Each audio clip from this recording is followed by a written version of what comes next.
Madrid, 29 octobre 1954.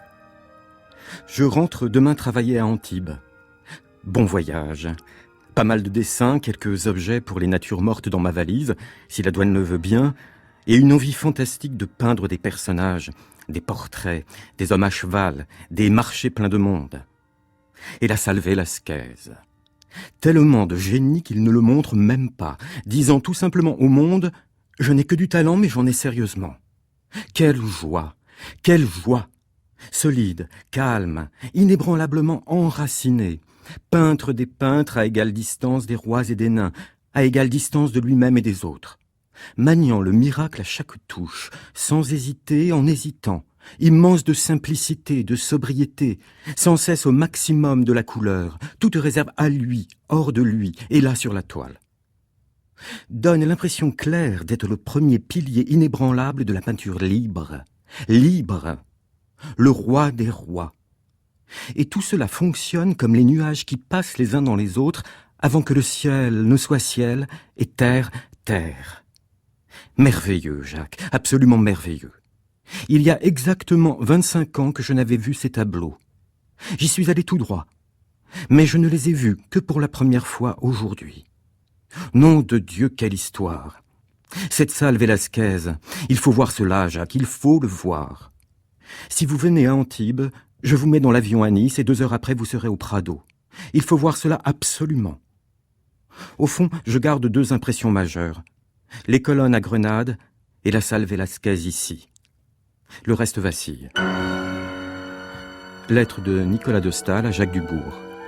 Séville est une ville évidemment étonnante puisque c'est la porte de l'Amérique et que c'est une ville qui accueille toutes les richesses qui viennent d'Amérique.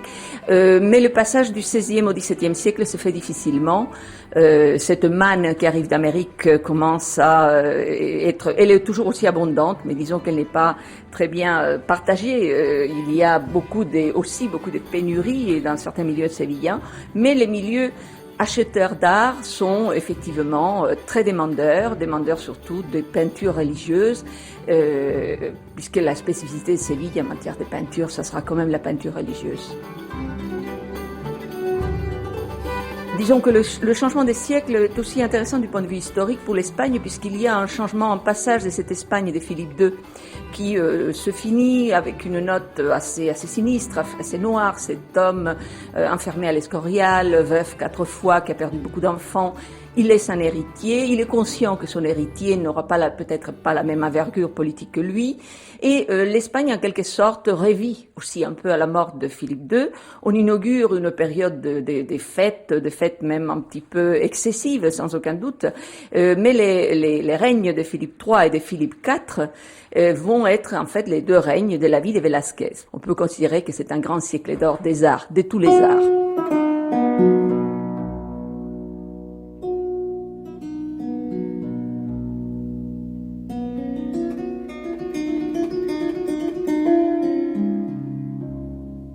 Et donc c'est dans cette situation que naît Velázquez, et ses parents sont de petite noblesse.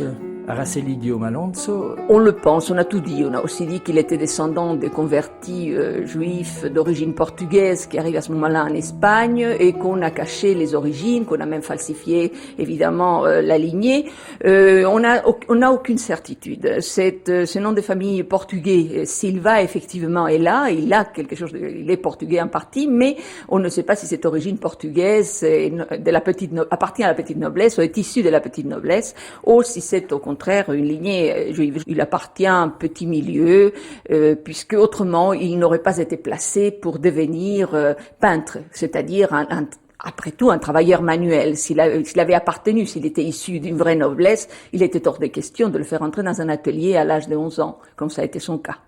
Donc il arrive chez son maître Francisco Pacheco, et son maître lui accorde sa fille assez rapidement puisqu'il Oui, assez rapidement. En fait, on sait tellement peu des choses de la vie privée de Velázquez que tout ce qu'on peut dire, c'est que c'est peut-être une tradition, après tout, pour la fille aînée d'un maître d'atelier, d'épouser l'apprenti le plus doué. Et c'est à ce moment-là, Claudie ressort, que Velázquez peint ce tableau qui est fameux, qui est la vieille femme faisant frire des œufs.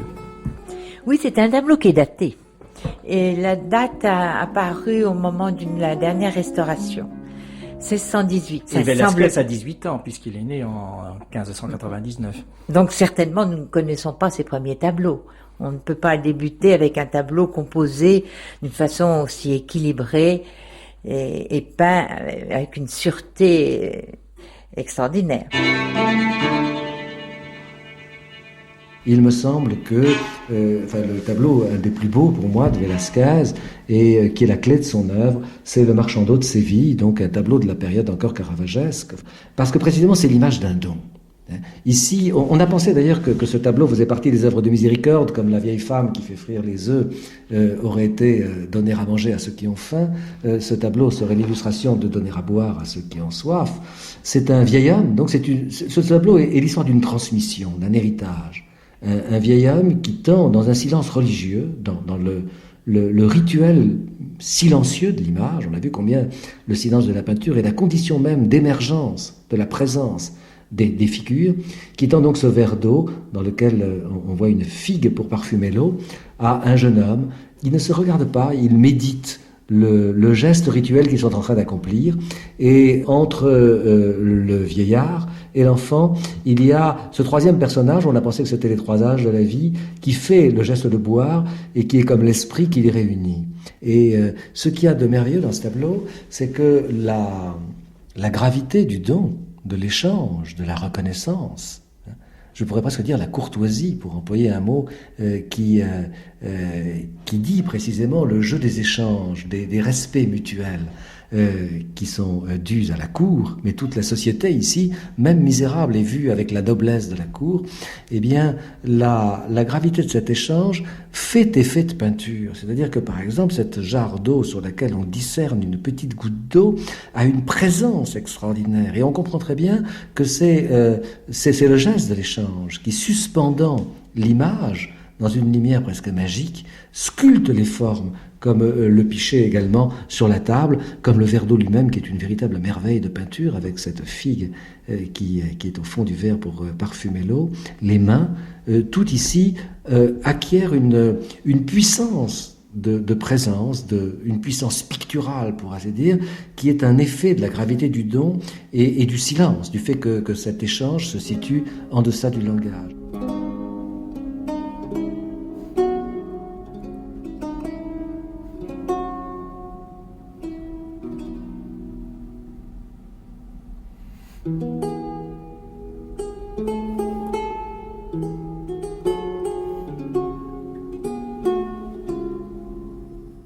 Sur le plan politique, Araceli Guillaume Alonso, en 1621, il y a un grand changement en Espagne, puisque Philippe IV succède à son père. Philippe IV va être vraiment le roi qui va être au centre de sa vie, puisqu'il va, en quelque sorte, la vie de Velázquez va être très dépendante de sa relation, de sa situation, à partir du moment où il va essayer de monter à Madrid. Et c'est politiquement relativement facile pour lui de monter à Madrid dans un premier temps, puisque le grand favori, le grand ministre, dès l'arrivée sur le trône de Philippe IV, son grand ministre, très vite, va être Olivares, et Olivares est sévillan, et Olivares fait venir Velázquez à Madrid. Et c'est à ce moment-là qu'il a ses premières commandes, dont le portrait du roi. Il va faire ce portrait du roi, et ça va être la révélation. Alors, dès que le portrait du roi a été fait, effectivement, on a trouvé qu'il ne pouvait pas faire peindre, son portrait ne serait plus peint que par, pratiquement, il y a quelques exceptions, que par Velázquez.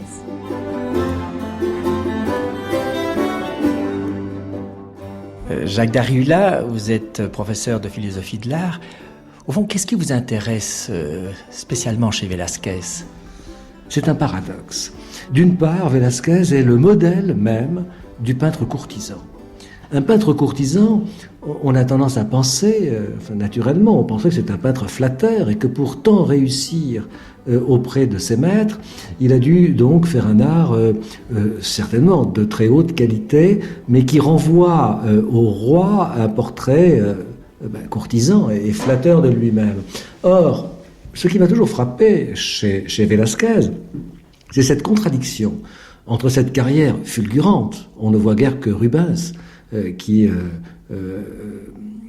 contemporain de Velázquez, qui atteint une même réussite sociale, mais tandis que chez Rubens il y a une flatterie évidente des modèles, quand nous regardons Velázquez, et dès les premiers tableaux, qui sont d'inspiration caravagesque, étonnante, puisqu'il y avait très peu de Caravage en Espagne, et on se demande, où on pense que c'est plutôt des peintres hollandais, des réalistes hollandais comme Aertsen ou Beuckelaer qui l'auraient influencé au début, mais le luminisme est proche du Caravage. Caravage, qui précisément est un peintre qui a réinventé la peinture par son réalisme, c'est du moins ce que dit la légende, et ce réalisme, il n'est pas du tout flatteur, il est plutôt... il souligne les rides, il définit le visage dans son individualité, dans la mesure où les corps vont se dissoudre dans la vibration de la lumière dans la seconde partie de la vie de Velázquez, après le premier et plus encore le second voyage en Italie. Cela dit, cet art est d'inspiration réaliste et par conséquent est le contraire même d'un art idéalisant, flatteur et courtisan. Donc la question qui se pose, c'est de savoir comment un homme qui a fait des portraits sans aucune concession, du moins au mensonge et à la flatterie, comment un art aussi réaliste a-t-il pu plaire dans une cour à un monarque qui était soucieux, bien entendu, de son image. Je suis persuadé que les séances de pose de Velázquez devaient être d'une intensité extraordinaire. C'est-à-dire, c'est un homme pour qui la peinture a été le moyen de manifester une vérité par-delà les mensonges du langage. En ce sens, la peinture est vraiment une épreuve de vérité. Il faut poser longtemps, et on pose silencieusement. Dans ce silence, un être se met à nu. Dans les portraits de Velázquez, le modèle, presque toujours, regarde le peintre. Il faut bien penser ce que cela veut dire. Voilà un jeune homme, tout jeune homme, qui va faire face au roi d'Espagne, qui va le regarder droit dans les yeux et faire ce premier portrait qui va le conduire à être admis à la cour. Premier portrait qui ne concède rien au long nez, au bajou, à la lèvre inférieure très lipue de Philippe IV. Il faut quand même un certain toupet, une audace et surtout une formidable lucidité, un face-à-face. Hermann Braun Vega, vous êtes péruvien, mais installé en France depuis les années 60, et on peut dire que vous êtes un peintre de la nouvelle figuration. Que représente pour vous Velázquez ? Velázquez, c'est ça, la grande entreprise de Velázquez, la grande invention de Velázquez, c'est de traiter la lumière pas dans la forme sculptorique, sinon purement visuelle et lumineuse. C'est-à-dire, les tableaux maniéristes et rococo sont de la toile vers l'extérieur. Velázquez est de la toile vers l'intérieur. Que chez Velázquez, la grande invention, c'est que si on arrête de regarder le tableau qui est devant nous et on revient de nouveau sur le tableau, on peut imaginer que le personnage a bougé.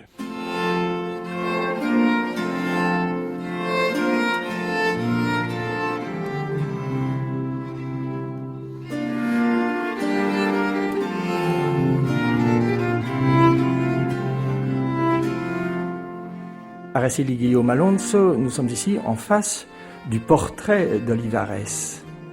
Ce portrait d'Olivares, c'est un portrait qui montre justement cette espèce une humanité débordante de cet homme, dans le sens, disons c'est un homme qui a un physique imposant. Il est présenté comme, selon la mode, la nouvelle mode. Il n'y a plus la grosse collerette. On a fait une réforme vestimentaire. Il a la petite collerette maintenant. Par exemple, par rapport à ce qu'on voit sur le portrait du Gréco, ils ont toujours la fraise. Là, il y a une petite collerette. Et il a, comme signe de son pouvoir, il est appuyé sur une table, la main appuyée sur une table, exactement comme dans certains portraits du roi. Il porte les clés, il porte son collier, et il porte même ici l'ordre des Calatrava sur son habit. C'est un homme vraiment qui a une haute opinion, non seulement de lui-même et de son roi, mais aussi de ce que représente la monarchie espagnole. Et on peut être étonné de voir que Velázquez est très différent. Quand il fait des portraits des cours, parce que finalement ce sont des portraits des cours, peu importe que ce soit des portraits d'individus ou des portraits des groupes, comme les Ménines, il va avoir une approche très différente de ce que l'on fait dans d'autres cours. Par exemple, de ce que va faire Van Dyck par rapport à l'Angleterre, et de ce que fait Rubens, surtout quand avec Marie de Médicis, il n'y a vraiment aucune commune mesure. Nous verrons que dans ces portraits, il n'y a jamais d'allusion mythologique, il n'y a pas cette espèce d'exaltation mythologique, idéaliste de la fonction. Il y a une façon très sobre qui, encore une fois, a poussé à dire que c'était des portraits réalistes. Ce n'est pas le cas. Tout simplement, cette sérénité faisait partie de l'idée qu'on se faisait de la majesté, de l'idée qu'on se faisait du pouvoir. Jean-Louis Andral, vous êtes le directeur du musée Picasso à Antibes. Alors, parmi les artistes qui ont revisité l'œuvre de Velázquez, il y a bien sûr Goya et Manet, et plus près de nous, Picasso. Alors oui, bien sûr Picasso, mais vous le savez, il y a évidemment Nicolas de Staël aussi, pour qui Velázquez a été un exemple absolu. Et quel est le dialogue que Nicolas de Staël a entretenu avec Velázquez, Jean-Louis Andral ? Alors, je pense que c'est un dialogue ancien, c'est quelque chose qui est intéressant parce que la carrière picturale de Nicolas de Staël n'est finalement pas si longue avec cette fin prématurée. Vous vous souvenez qu'il avait fait ses études à Bruxelles et c'est vrai qu'il a été très sensible quand il était jeune à la peinture flamande évidemment, et quand on est dans les Flandres, on est aussi un petit peu en Espagne, compte tenu du contexte à la fois artistique et historique. Et moi, ce qui m'a beaucoup interpellé, c'est cette re-rencontre finalement assez tardive de Staël avec l'œuvre de Velázquez. Vous savez et qui est lié, si on peut dire, à son séjour à Antibes, puisqu'en fait il arrive les tout derniers jours de septembre 1954 à Antibes, et mi-octobre, enfin début octobre, il projette de faire un voyage en Espagne. Il va faire un petit tour d'Espagne en voiture avec son ami Pierre Lecuir. Et la dernière étape de ce voyage en Espagne sera une halte au Prado, à Madrid, au Prado, halte au cours de laquelle il va, bien sûr, dans ce qu'il appelle la salle Velázquez. Ce qui nous vaut à nous ces réflexions dans la lettre à Jacques Dubourg qu'il écrit à son retour d'Espagne. Et puis je pense ce dialogue qu'il entretenait avec la lumière depuis très longtemps, Nicolas de Staël, et qu'il avait d'ailleurs poussé à vouloir descendre vers une lumière plus méridienne. Donc cette lumière qui est le fondement même de la peinture de Velázquez et qui est tellement importante pour Nicolas de Staël, ce dialogue, je pense, était très nécessaire pour lui. Et puis aussi, bien sûr, l'utilisation de cette palette, de ce chromatisme souvent très sombre chez Velázquez, comme souvent dans la peinture espagnole, et qui, chez Nicolas de Staël, donnera aussi naissance à ces natures mortes sur fond gris, sur fond noir, à ces oppositions de couleurs comme ça, très sombres, où la lumière est là, avec une petite touche parfois de bleu ou de rouge pour rehausser l'éclat austère de cette peinture.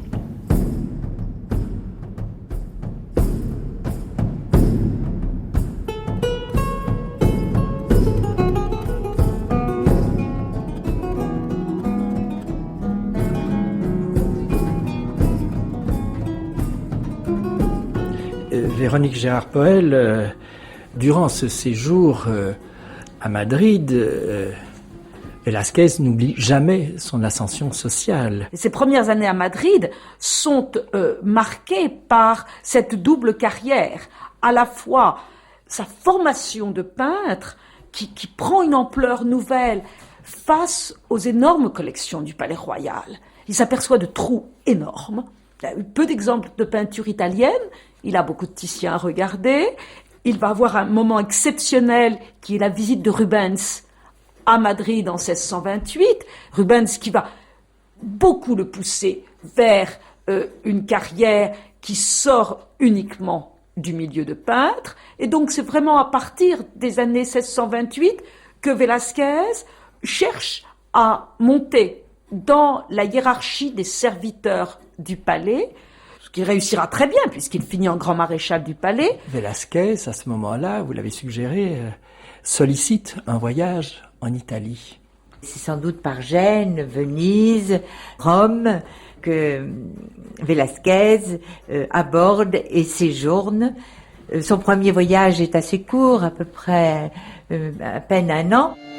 Alors, après ce séjour d'1 an à peu près en Italie, où il a beaucoup admiré les peintres comme Tintoret, qu'il copie, eh bien il rentre à Madrid et le roi lui fait un cadeau vraiment royal. Il lui offre un atelier. Le roi donc donne à Velázquez tous les moyens de travailler avec un atelier dans la Casa del Tesoro, pas loin du palais, mais surtout le roi construit un nouveau palais. Il construit le palais du Buen Retiro à la sortie de Madrid, et ce chantier du Buen Retiro a été une des principales occupations de Velázquez parce qu'il a été chargé de la décoration de la salle principale de ce palais, et il a été chargé de superviser et d'organiser le décor du Salon des Royaumes à la gloire de la monarchie espagnole. Et c'est ainsi qu'il peint la reddition de Breda, qu'on appelle communément les lances. Les lances sont un des 12 tableaux représentant des victoires espagnoles que Velázquez avait répartis entre lui et tous les grands peintres espagnols travaillant à Madrid à ce moment-là. Et donc, à l'intérieur même de ce salon des royaumes, il y avait ces 12 scènes de bataille, 12 vies d'Hercule, épisodes de la vie d'Hercule peints par Zurbarán, et également 5 portraits royaux.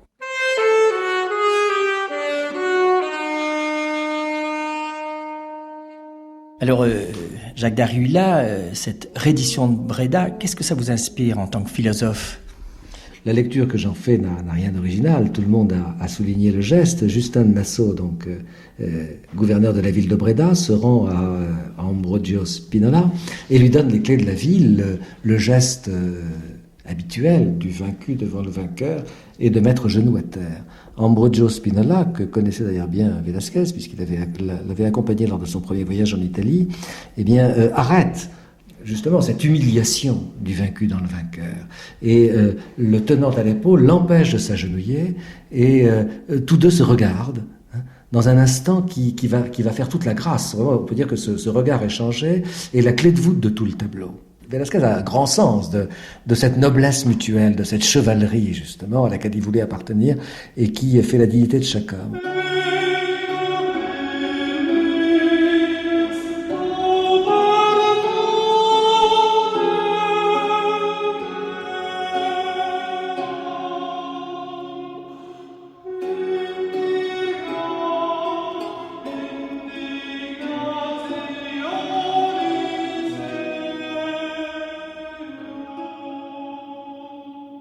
Claudie ressort,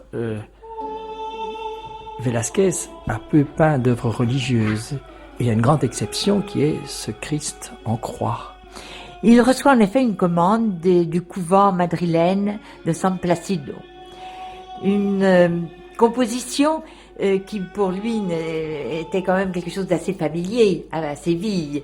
Et dans l'atelier de son beau-père Pacheco, il a vu de nombreux Christ et de nombreuses scènes religieuses.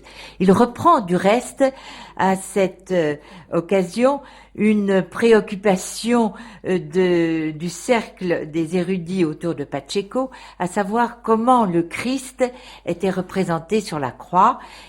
Si il y avait 3 ou 4 clous, ce qui suppose effectivement pour le corps du Christ une position très très différente.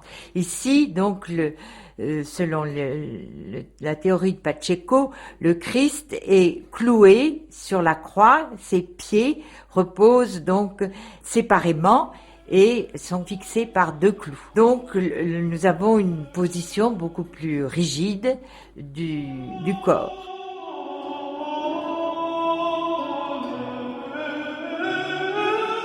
Ce Christ, que le bois supporte plus qu'il ne l'opprime, s'expose au regard non pas dans la blessure insupportable qui fut la sienne, avec les éclaboussures du sang, la transverbération du côté par la lance, mais sous le signe d'une souffrance qui transcende toute souffrance sensible, telle une sorte de misérable chose humaine, mais qui semble offusquer presque tout de sa passion, de ses stigmates. Et cette mèche de cheveux qui vient cacher une partie de la face n'exaspère pas le malheur.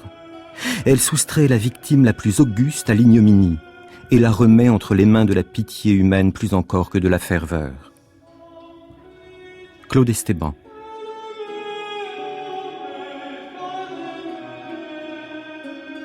Les années 1630 et 1635, c'est ce que nous appelons les années de la guerre occulte. En fait, la guerre contre la France est là, mais même si elle n'est pas ouvertement déclarée, elle ne sera déclarée qu'en 1635. À partir de ce moment-là, ça sera une guerre ouverte. Mais je pense que véritablement, si le siècle d'or, si le XVIIe siècle est souvent perçu comme un siècle où commence le déclin de l'Espagne, on ne peut absolument pas le dire du point de vue des arts et de la création. Et si nous devions prendre une décennie particulièrement créative, je crois que je prendrais la décennie 1630-1640. Tous les arts, et pas seulement les arts plastiques, mais les arts du spectacle, la tauromachie évolue considérablement. Cette tauromachie dont on dit qu'elle est moderne, qui est née au XVIIIe siècle, elle se prépare là. Mais il y a évidemment le théâtre baroque qui va prendre les dessus sur l'autre théâtre espagnol de Lope qui lui meurt en 1634, mais tous ces hommes, même au bout de sa vie, Lope en 1632, 1633, 1634 va être encore d'une créativité extraordinaire, va donner des pièces magnifiques. Pour la peinture, c'est pareil. Alors, tous les espoirs de la monarchie sont portés sur ce jeune petit garçon né en 1629, Balthazar Charles, et il est gracieux, il est beau. Il nous le montre dans deux portraits, le portrait un petit chasseur et puis le portrait équestre. Ce petit garçon est aussi un troisième, la leçon d'équitation, aussi à cheval. Ce portrait s'inscrit dans la série de tous les portraits équestres de Velázquez. Et évidemment, il est très difficile de ne pas faire une allusion au Titien. Bon, il est évident que le Titien donne en quelque sorte le modèle, comme souvent chez Titien, il donne le modèle à cette peinture européenne de cour surtout, et il donne un modèle qui va être ensuite, je trouve, vivifié ou réétudié, révisité par Velázquez, qui va mettre son empreinte. Et ensuite, il sera difficile de faire un portrait équestre sans tenir compte des portraits de Velázquez.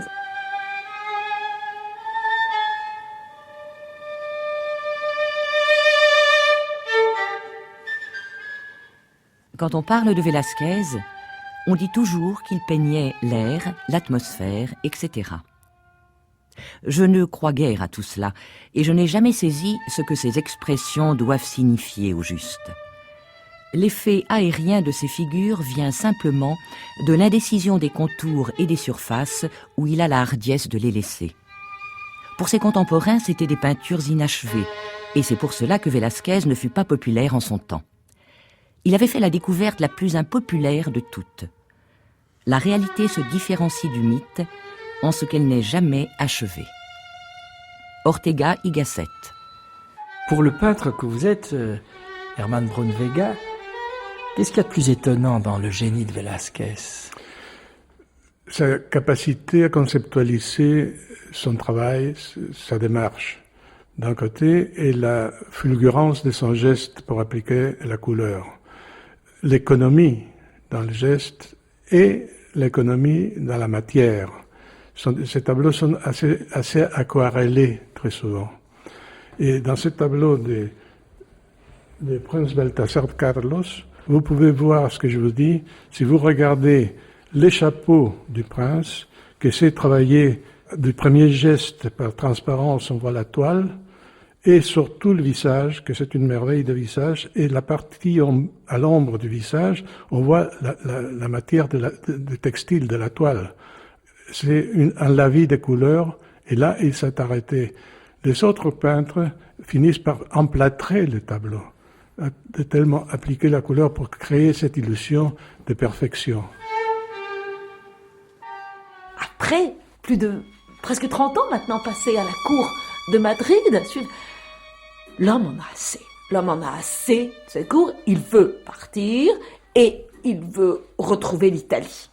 les années 1650, c'est un moment où le roi, pour reprendre pied, décide d'aménagement à l'intérieur même de la vieille forteresse royale, de l'Alcazar, et surtout d'apporter au décor royal espagnol les éléments italiens à la mode, que sont le grand décor à fresques des plafonds, et aussi de disposer d'antiques à l'intérieur des collections royales. Et donc, Velázquez se débrouille, part à Rome, où en plus il y a une histoire sentimentale, mais donc, voilà notre peintre qui est maintenant un peintre de très grand talent, qui arrive donc à Rome à nouveau, mais pas du tout comme le jeune peintre perdu à Rome, l'homme qui est attendu là-bas, qui est accueilli. Et en fait, il reste 2 ans à Rome, il a du mal à rentrer, et pendant ce séjour à Rome, il a réalisé quelques œuvres très importantes.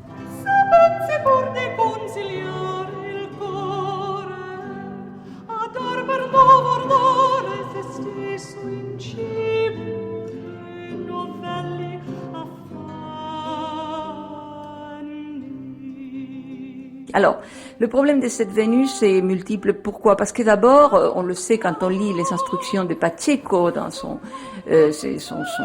travail sur la peinture, le beau-père de Velázquez, il est évident que les nus n'est pas courant en Espagne. C'est-à-dire, il est même interdit de facto. On ne peut pas imaginer une représentation. Je reviens toujours à Marie de Médicis et Rubens.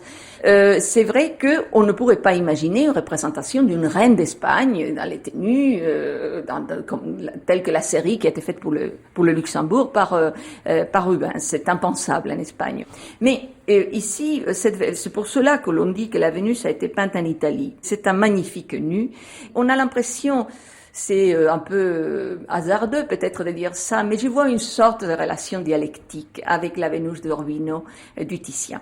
Alors évidemment, la Vénus d'Urbain du Titien est infiniment plus, elle regarde les spectateurs. C'est pour ça que j'ai dit dialectique, parce qu'à la limite, c'est vraiment presque comment faire le contraire. Elles sont tournées à l'envers, l'une est à la tête à gauche du spectateur, l'autre là à droite, l'une est des faces, l'autre est des dos, et la première nous regarde alors que la deuxième nous regarde à travers un miroir. Alors nous retrouvons évidemment ce thème du miroir dans la Vénus de Velázquez. Ce thème du miroir, je reviens 2 secondes sur le Ménine, parce qu'il est toujours difficile de ne pas, évidemment, les Ménines vont pas faire référence au Ménine, où le miroir a autant d'importance. Dans cette composition de Ménine, on a beaucoup parlé de cette constellation. Évidemment, il faut penser que Philippe IV était le roi planète. C'était une des expressions qu'on utilisait. Donc, on est dans une espèce de vision cosmique du monde. Et dans cette vision-là, la constellation, c'est ces personnages qui sont comme c'est une sorte d'arrêt sur image.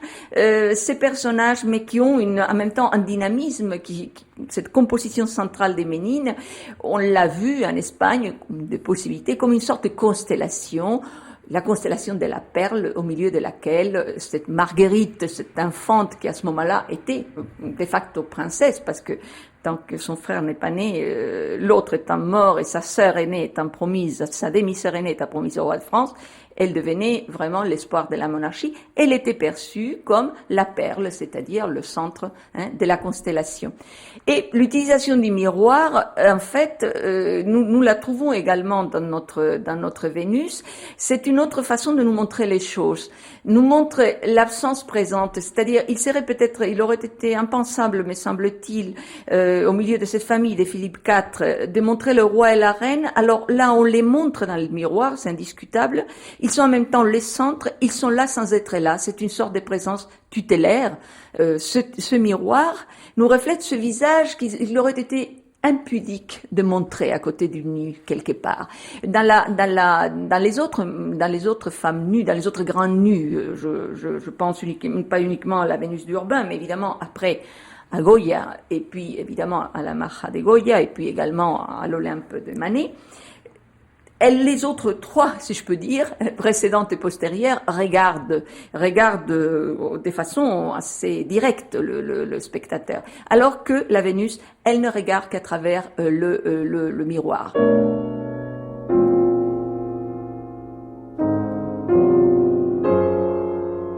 En 2003, dans ses célèbres Histoires de peinture, Daniel Arras nous éclairait sur les Ménines. Mais ce qui me paraît plus intéressant en ce qui concerne l'anachronisme de la relation de l'historien à son objet, et en particulier pour l'œuvre d'art, bien, c'est de dire que cet anachronisme, il faut bien sûr tenter de l'éviter, il faut bien sûr tenter de le corriger, mais il faut surtout tenter de l'exploiter.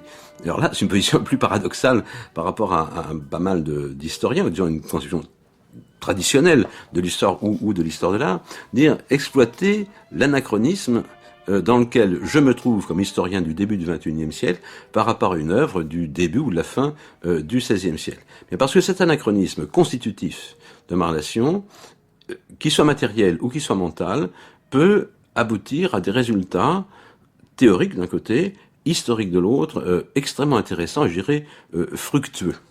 Alors, je vais prendre un exemple qui est célèbre, hein, c'est celui des Ménines de Velázquez et du fameux texte que lui a consacré Michel Foucault en préface de son livre séminal, Les mots et les choses. Je crois que la date c'est 1965 ou 1966. Bon, vous savez, les mots et les choses, c'est une archéologie du savoir, l'épistémie de la Renaissance, c'est le passage à l'âge classique et à la représentation classique avec le « je pense » qui doit pouvoir accompagner toute représentation. Bien, et Michel Foucault met en exergue ou en emblème de tout cela les Ménines de Velázquez, qui le qualifie après une magnifique analyse comme représentation de la représentation classique. Bien, c'est un texte en même temps qui est faux. Il est faux historiquement, il est inconcevable que comment dire, le tableau ait pu être pensé de la sorte ou produit avec une telle pensée au moment où il était peint par Velázquez. Et pour une simple raison, c'est que tout le système de Michel Foucault, son interprétation, repose, je cite de mémoire, c'est approximatif, sur bien sûr le miroir qui est au fond des Ménines où se reflète le portrait du roi et de la reine que le peintre est supposé en train de peindre. Vous vous rappelez les Ménines, Velázquez nous regarde, face au tableau, l'espace où nous sommes, avec sur sa droite de son point de vue à gauche pour nous le revers d'une toile qui a apparemment les mêmes dimensions que celle que nous regardons. Puis dans la salle vous avez l'infante avec un groupe de suivantes, d'où les Ménines, dans une pièce éclairée par des fenêtres sur la droite de notre point de vue, et sur le mur de fond, à peu près au centre du tableau, parmi d'autres peintures accrochées au mur qu'on distingue mal, un miroir où se reflètent le roi et la reine d'Espagne. Donc, Velázquez est supposé en train de peindre le roi et la reine, etc. Et alors, l'hypothèse de Foucault, sa lecture du tableau, se fonde sur une hypothèse. Il le dit lui-même. Il dit, donc je cite de mémoire, « Il faut feindre que nous ne savons pas ce qui se reflète dans ce miroir. » Nous ne savons pas. Or, historiquement, c'est absolument impossible, puisque ce tableau a été peint à la demande du roi d'Espagne, et qui était destiné à son bureau privé. Alors, je ne veux pas imaginer le roi d'Espagne faisant semblant de ne pas savoir que c'est lui qui se reflète dans le miroir qui est au fond. En fait, et je trouve ça passionnant, parce que ce qu'a fait Foucault, et c'est un texte magnifique, ce qu'il a fait, c'est il a ce que j'appelle démocratiser les Ménines. Il a regardé les Ménines telles qu'elles sont accrochées dans un musée. Effectivement, je peux feindre que c'est moi qui me reflète là-bas. Je peux imaginer que c'est moi spectateur. Et non, puisque justement c'était le roi dans son bureau d'été, il était seul spectateur. D'ailleurs, le roi était peint au fond du tableau dans un miroir, mais était aussi le destinataire du tableau, en face du tableau. Bon, et donc l'idée que je puisse feindre, ne pas savoir ce qui se représente, que donc, etc. C'est parce que c'est là que s'accroche l'idée du sujet, du je pense, qui accompagne toute représentation. C'est faux historiquement. Et pourtant, cet anachronisme de Ménine démocratique, de Ménine muséale, eh bien cet anachronisme a été extraordinairement producteur. Il était producteur non seulement du texte de Foucault, ce qui est déjà une très belle chose, mais il était producteur d'un débat théorique considérable et interminable maintenant sur les Ménines, parce que Foucault a lancé une machine théorique qui fait que toute personne qui a envie de faire de la théorie de la peinture, à un moment ou à un autre, va être obligée de s'intéresser aux Ménines. Il a lancé aussi tout un débat pour savoir comment était conçue la perspective des Ménines, où était placé le peintre, où était placé le spectateur, etc. Il y a une masse de textes là-dessus considérable. Et surtout, pour un historien, le texte de Foucault a un mérite considérable, c'est qu'il a obligé les historiens de l'art traditionnel à faire attention aux Ménines. C'est-à-dire, pour pouvoir se débarrasser de l'explication proposée, magnifique mais erronée historiquement, de Michel Foucault, eh bien, il y a eu un énorme travail des historiens dans les archives pour comprendre quel était ce tableau. Donc voilà un anachronisme, je trouve, un effet très intéressant de l'anachronisme de Foucault, productif tant au niveau théorique qu'au niveau de la production historique sur les Ménines. En fait, ce qui est intéressant, je vais continuer encore un peu sur les Ménines. Ce qui est intéressant, c'est que le texte de Foucault donc est erroné historiquement, mais il n'est pas complètement arbitraire, parce que en fait, il y a eu effectivement un piège dans le tableau des Ménines, mais un piège dont Velázquez n'est pas l'auteur lui-même. Alors ça, c'est un peu énigmatique, je m'en explique. Tout ça pour développer une phrase de Hubert Damisch que j'aime beaucoup, quand il écrit la peinture, ça ne montre pas seulement, ça pense. Et il se trouve que les Ménines, telles que finalement nous les voyons aujourd'hui, elles pensent tout seules et je dirais indépendamment de ce qu'a pensé faire Velázquez. Parce que ce que ne savait pas Foucault, s'il ne pouvait pas savoir, parce qu'on s'en est rendu compte lors de la dernière restauration des Ménines, c'est que les Ménines telles que nous les voyons aujourd'hui sont en fait le résultat de deux tableaux superposés. Dans la première version, on l'a vu par la radiographie, il n'y avait pas le peintre en train de peindre. Il y avait le miroir, il n'y avait pas le peintre en train de peindre, il y avait un grand rideau rouge, et il y avait un jeune garçon tendant vraisemblablement un bâton de commandement à l'infante qui était à ce moment-là juste au centre du tableau. Et à ce moment-là, c'était un tableau dynastique très clair. Il y avait l'infante héritière du trône, et sur le miroir au fond, la présence oratique du roi et de la reine comme fondateur, enfin continuateur de cette lignée dynastique, et centré de manière très intelligente dans le programme politique d'un grand tableau dynastique. Et puis, un héritier est né, Prospero, quelques années plus tard, et à ce moment-là, bien sûr, le trône est revenu à l'héritier mâle et non pas à l'héritier femme. Et c'est à ce moment-là que Velázquez, à la demande du roi, a changé la partie gauche pour nous du tableau, a enlevé le jeune homme tendant le bâton de commandement, s'est peint lui-même en train de peindre quoi ? Supposément, le roi et la reine qui sont au fond. Donc, le miroir avait changé de fonction, mais gardait la même, parce que le roi et la reine demeuraient ces êtres mystérieux, le sujet absolu, je dirais comme l'a dit, je crois, Louis Marin, dont la présence est à la fois l'origine de toute la représentation, mais est incertifiable dans la représentation. Parce qu'en fait, il n'y a jamais eu de tableau commun du roi et de la reine. Les archivistes, les historiens ont cherché. Voyons, Velázquez prétend qu'il peint le roi et la reine ensemble. Non, il n'y a pas un seul tableau du couple royal en une seule surface peinte. Quand il y a un couple, ce sont deux tableaux séparés en pendant, mais jamais. Donc Velázquez n'est pas en train de peindre le roi et la reine. En s'ajoutant au tableau, il a fait une fiction courtisane. Il a inventé une fiction courtisane, comme quoi, deuxième version du tableau, il était en train de peindre le roi et la reine quand l'infante est arrivée, etc. Toutes les anecdotes que suggère le tableau. Mais le problème, c'est que à partir du moment où c'était un miroir qui était au fond, ce miroir, qui avait une fonction extrêmement précise dans la première version du tableau, version dynastique, ce miroir changeait de fonction.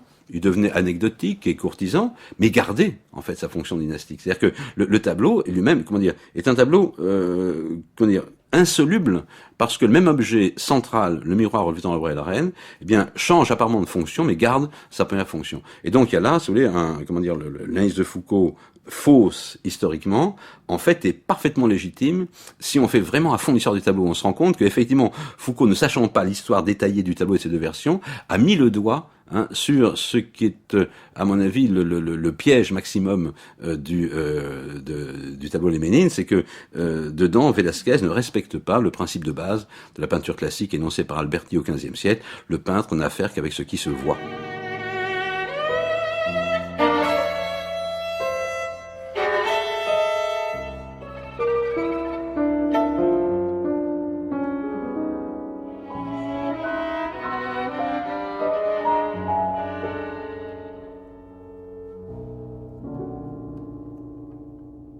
Pour parler de Picasso, Jean-Louis Andral, en 1957, il a exécuté une performance. Il a fait une série de peintures tout à fait extraordinaires en 4 mois finalement, entre le 17 août et le 30 décembre 1957. Là aussi, Picasso avait d'autres maîtres et d'autres modèles. On se souvient de ce qu'il fera avec Delacroix ou avec Cranach, avec Manet. Velázquez, c'est sans doute un modèle encore plus fondamental dans la mesure où, d'une part, il partage l'Espagne avec lui, non seulement l'Espagne, mais en plus l'Andalousie.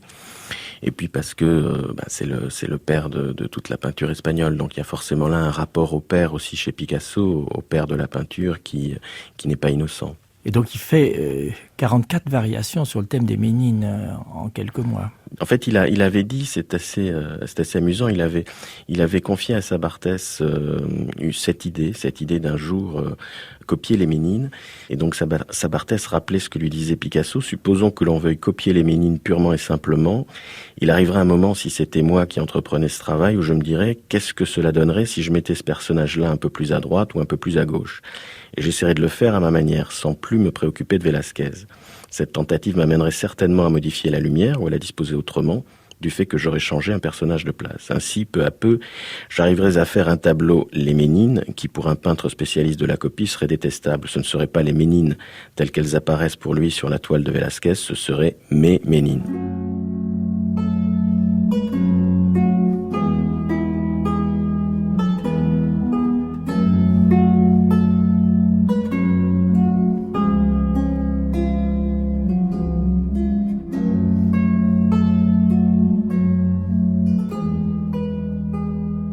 Dans Les Fileuses, Velázquez nous apprend à reconnaître en ses ouvrières du tissage les métaphores du peintre. C'est ce que vous écrivez, Jacques Dariula. J'avais été en effet frappé par le geste, mais c'est la main gauche de la fileuse de droite qui, de la main gauche, papillonne un peu. On a remarqué que les doigts sont pas peints de façon très précise, mais Velázquez a peint le papillonnement des doigts dans la lumière. Et cela fait penser à un peintre qui fait un frottis sur une toile. Donc oui, de même que le rouet est presque comme la femme à son rouet comme un peintre à son chevalet, tous ces tableaux sont aussi une glorification de la peinture. Le réalisme dans Les Fileuses est très frappant, puisque on met les ouvrières au premier plan. Donc c'est justement l'art mécanique, celui qui est méprisé, celle qui travaille sur le carton du peintre, qui est au premier plan, et c'est au second plan, par une ouverture un peu magique, que l'on voit la scène qui ferait le véritable sujet du tableau, comme si les grands de la terre étaient relégués au second plan, et que la noblesse du premier plan, des premiers rôles on pourrait dire, était donnée aux ouvriers. Donc au second plan nous voyons Arachné et Minerve selon la légende antique. Mais là encore, Velázquez, qui connaissait, on le sait d'après ses bibliothèques, cette légende par Ovide, ne représente pas le moment cruel où la tisseuse qui a osé rivaliser avec Minerve est transformée en araignée, où Arachné devient araignée, le sens de son nom grec. Non, il représente Minerve comme le roi, visitant son atelier de tapisserie et faisant au contraire les éloges d'Arachné. Les éloges du travail d'Arachné. On sait d'ailleurs, on a identifié la tapisserie, la tapisserie que nous voyons au fond, et elle représente, on le voit très confusément, la forme est noyée dans la lumière, et en partie elle est masquée par la silhouette d'Arachné. Elle représente l'enlèvement de robe du Titien, le Titien qui est un modèle pour Velázquez, d'abord en tant que peintre, et qui est aussi un modèle courtisan, puisque le Titien avait été anobli par Charles Quint. Vous écrivez aussi que la main de Velázquez est prodigieusement habile à saisir la pulvérisation de la lumière. Oui. Alors, effectivement, on a toujours remarqué cette magie du pinceau, surtout après le retour du second voyage en Italie, de Velázquez, qui parvient en quelques touches à évoquer un motif de broderie ou à faire apparaître une forme vivante. Par juste quelques jeux de lumière. Dans la seconde partie de l'œuvre, les modèles n'ont plus la même présence, se découpent plus avec la même intensité, ou plutôt leur présence se dissipe dans la transparence de la lumière. Et on a le sentiment que ce à quoi Velázquez fait face est moins une personne à ce moment-là, avec laquelle dont ils croisent le regard, l'une à l'autre mesurant leur commune humanité, comme j'ai essayé de le dire tout à l'heure, c'est moins une personne que, je dirais, le mystère même du visible.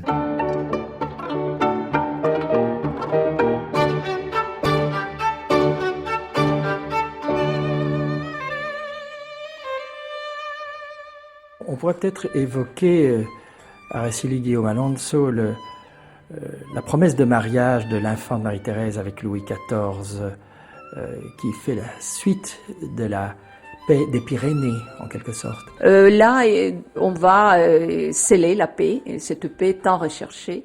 On va la sceller effectivement sur cette terre frontalière qui est celle de la Bidasoa, et on va sceller cette paix avec un mariage.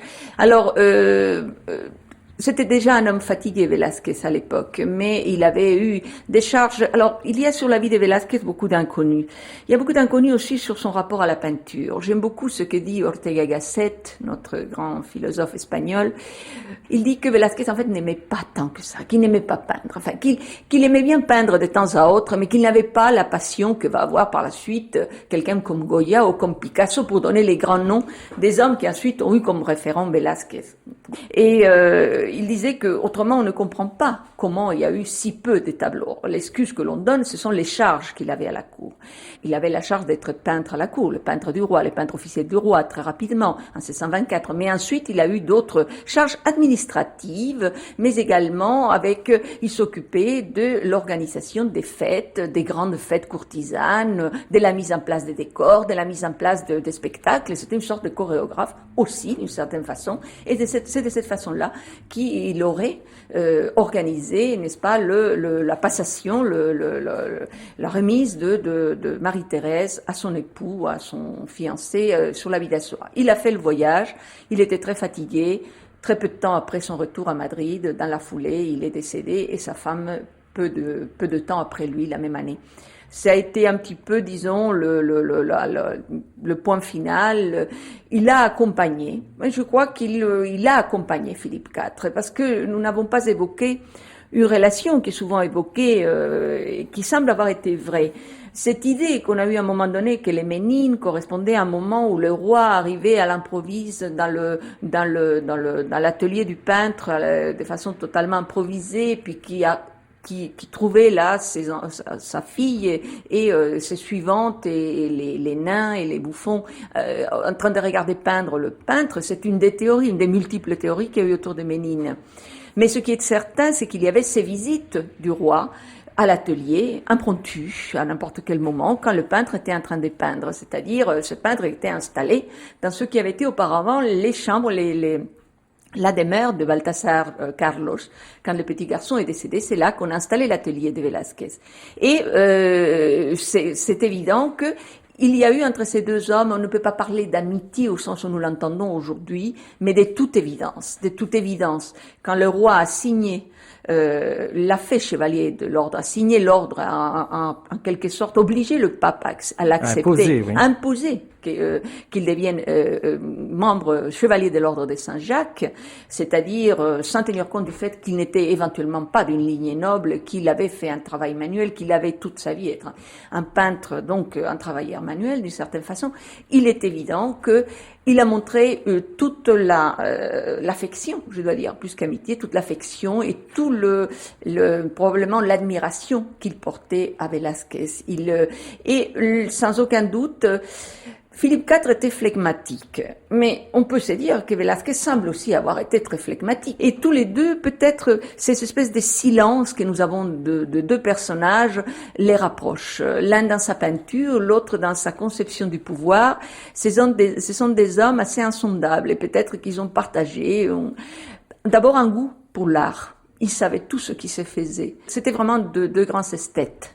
Et que accompagner le roi jusqu'à la frontière et signer enfin cette paix avec la France, c'était une façon d'accompagner le roi lors d'une occasion qui n'était peut-être pas joyeuse pour l'Espagne, mais qui n'était pas non plus, c'était quand même une sortie, disons, diplomatiquement tout à fait acceptable. Bon, c'est vrai, elle perd définitivement l'hégémonie en Europe, c'est la France qui la récupère, c'est la France de Louis XIV qui prend la relève après un siècle et demi de domination espagnole. L'Espagne a encore des beaux jours devant elle, mais cet accompagnement, on peut le lire comme le dernier voyage de ces deux hommes qui ont partagé sans doute beaucoup d'heures de silence, de peinture ou de conversation, on ne le sait pas très bien.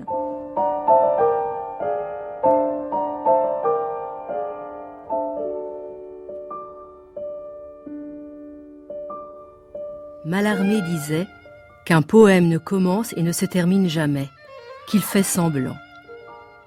Velázquez ne finit pas ses œuvres, il les ouvre à notre liberté. Mais il nous dit aussi avec une force visuelle incomparable, qu'en ce monde, rien n'est achevé, entièrement conclu. Pourquoi ? Parce que nous, les hommes et les femmes, nous n'avons pas bouclé le chapitre de notre histoire, si près que nous soyons des frontières de la finitude ou de la certitude. Inachevés jusque dans la mort, oubliés ou remémorés, aujourd'hui même, nous contribuons à un passé que nos descendants devront garder vivant s'ils veulent avoir un futur. Carlos Fuentes.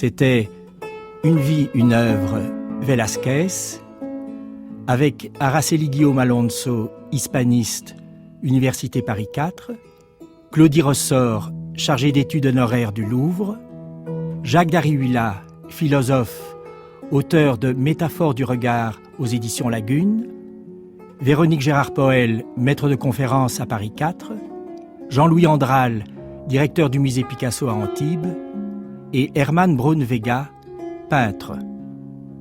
Texte lu par Anne Dupuis, Catherine Matelli et Frédéric Prévost. Documentation Maria Contreras. Prise de son Marie-Dominique Bougaud, Philippe Etienne et Didier Sudre. Mixage Jean-Michel Després. Une émission de Luc Ponette réalisée par Isabelle Huel.